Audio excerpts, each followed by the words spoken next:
So I was watching the insurrectionist attack on the Capitol at the same time that I was listening to Octavia E. Butler's Parable of the Sowers. And I couldn't help but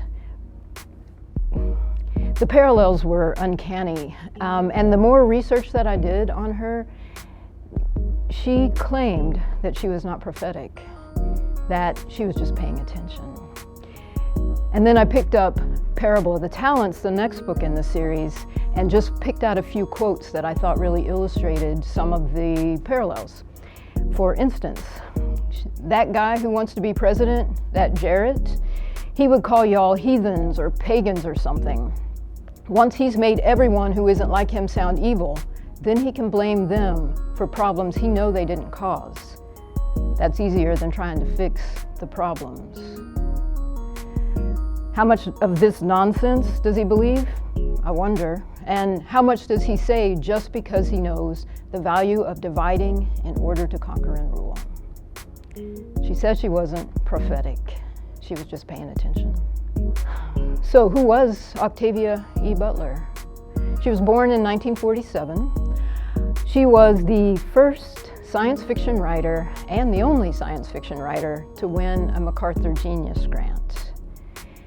She was someone who has influenced a whole lot of other people coming behind her, writing in the science fiction genre because they could see someone who looked like them there ahead of them.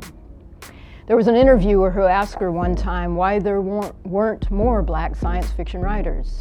And her response was, there aren't because there aren't. What we don't see, we assume we can't be. And that is a destructive assumption.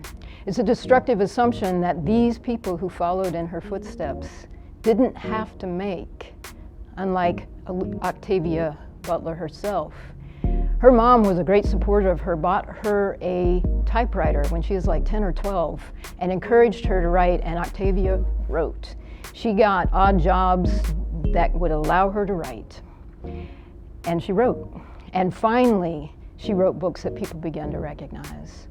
I don't care if she was writing about vampires or about a woman from 1976 who kept getting pulled back into the antebellum South. She faced the issues of her day and our day without flinching.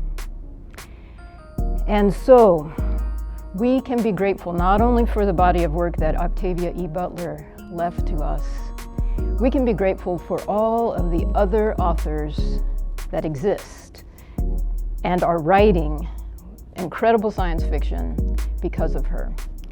People like Nnedi Okorafor, Nisi Shaw, Tananarive Due, Junot Diaz, the list goes on. As the journey continues, we salute Octavia E. Butler and anticipate all of the writers yet to come.